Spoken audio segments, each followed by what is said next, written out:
This is for the Oklahoma City Thunder, and I hope every one of you guys see this before you play Game 7 today in your house. This is it, gentlemen. If you lose this game, you lose everything. You lose all credibility around the NBA. You lose all validation for the season that you played that statistically was the greatest NBA season ever, but a season during which most of the NBA was laughing at you, not believing in you. Draymond Green was the only one who openly said nobody fears the Oklahoma City Thunder because nobody did and nobody does. I had Paul Pierce, the great Paul Pierce, the truth, tell the truth about you on my show. Paul Pierce said, nobody fears the Thunder because when it's time, they'll fold. And now it is time. It is time to prove you are for real and not frauds, because if you lose today, everybody will dismiss you as frauds, not ready for prime time, not ready for the brightest lights and the biggest stage. Everybody will say that you finally got exposed the way you should have all along. You're 8.5 point favorites again at home to win Game 7 over the Denver Nuggets.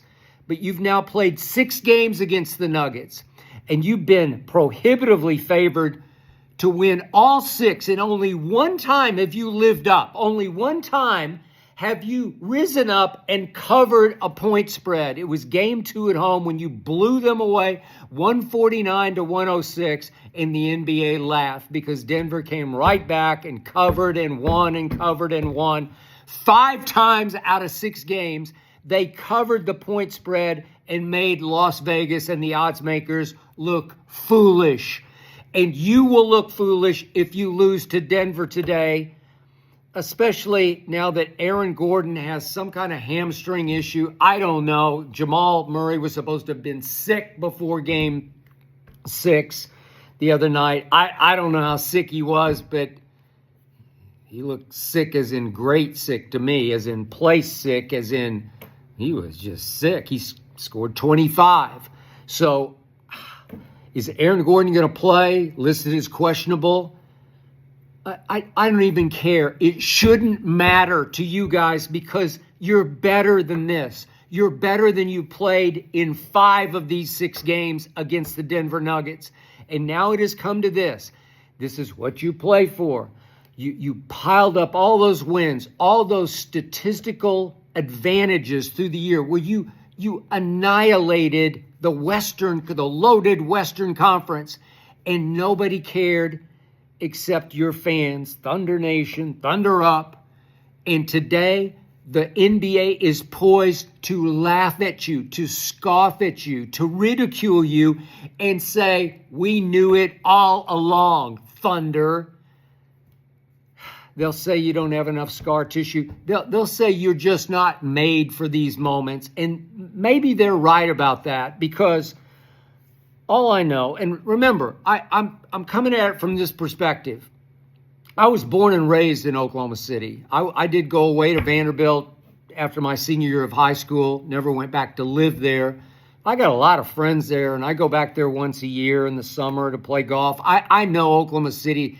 It's in my soul, Oklahoma City is. So I know it and feel it, and I never thought we would have an NBA team. And I never could quite get my arms around those Durant, Westbrook, Harden teams because Russell Westbrook was hard to love. And now he's coming into your house today to do unto you. Russell Westbrook, you can't allow this to happen, man, that Russ comes home to do you in your house, your house. He will come in with a vengeance. You finally got rid of him. He's a slam dunk first ballot Hall of Famer. He's coming after your ass today. Trust me, he will play possessed today. All I know is that I picked you guys before the regular season, not because I was from there, because I thought you were easily the best team. and you backed me up all during the regular season, and I loved it. But as you guys know, nothing matters except now. Nothing matters except the Nuggets in Game 7. Nothing matters. And all I know for sure is, in the end, these games come down to three-point shooting contests. In the end, you know it and I know it. You just have to make some threes. And you haven't been making some threes because during the regular season, you shot 37.4% from three as a team. And during this series, through 6 games, you're shooting 32.6. You're almost 5 percentage points lower than you were during the regular season, which is strongly suggesting you're just choking your guts out, that you get shaky-handed. And it's not just one or two guys. I know Jalen Williams, you had a horrible game the other night. You owe your team. But it's not just you from three. You were horrible the other night. But so everybody's been horrible. All the primary shooters are all in the 20% range. It's except for Caruso, who's really not a great three-point shooter. He's 43.8%. He's the only one that's pulled you up to 32.6. Without him, you're in the 20s against the Denver Nuggets. And I know they play great defense. I know they got road warriors. I know they got war horses on that team, and Joker and Jamal. I get it. They've been there and done all this before, and they ain't afraid of no thunder. They're going to come in. However great they can play today, they'll play that great. You're better. You can play better. Did you see what the Knicks did at home on Friday night? Did any of you guys watch what they did? They came out with furious, urgent energy. You knew within 1 minute after tip that game was over. They sent a message to the Boston Celtics, nope, not tonight, not in our house, not without Jason Tatum, and now not without about half of a Jaylen Brown, and not without about half of a Kristaps Porzingis. They just said no. They came out and just absolutely emotionally, energetically annihilated the Boston Celtics. You could just see the Celtics were cowering after a minute because they got punched energy-wise right in the mouth. That's the way you do this. I'm not sure you guys are capable of doing this. Sometimes I think you kind of drift through games and you think, well, maybe SGA will save us. He'll turn it on. Yeah, he's shooting 26.9% from three, and he's not a great three-point shooter, and he can 2 you to death. I got it. But in the end, this is it.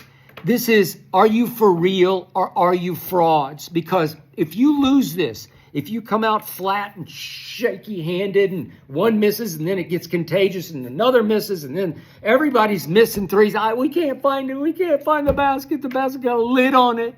If you're going to do that today, then get ready to get laughed at tomorrow and the next day and the next day, to be dismissed as just come back and wake us up next year when you're winning 60-odd games. You're better than this. You're better than you've played in 5 of these 6 games. I know you had the 2 great fourth quarters. This thing could be over by now. In those 2 fourth quarters, it felt to me like Denver just hit the wall. They just don't play enough guys, and then they found Strawther the other night. You guys know how this thing works. The role players don't play great on the road. That's what they say. Denver's coming in there with extreme confidence. I could just see in their body language. I could watch their interviews. They think they're going to kick your ass today because they think you'll kick your own ass. That they think you guys will just wilt and fold and shrink and disappear right before their very eyes. They think they have just relentlessly worn down what's left of your confidence. They think they're going to come into your house led by Russell Westbrook getting every other offensive rebound and just kick the unholy, pardon my language, shit out of you. That's what they think they're going to do in your house. So you better get ready for the onslaught, and that's during the game and after the game. Do I believe you can beat these? You better believe I believe you can beat these guys. But now you actually have to go do it. And now you're going to have to prove it to the world, to the Draymonds and the Paul Pierces, and ultimately to me, that you can actually do this. I mean, go do it.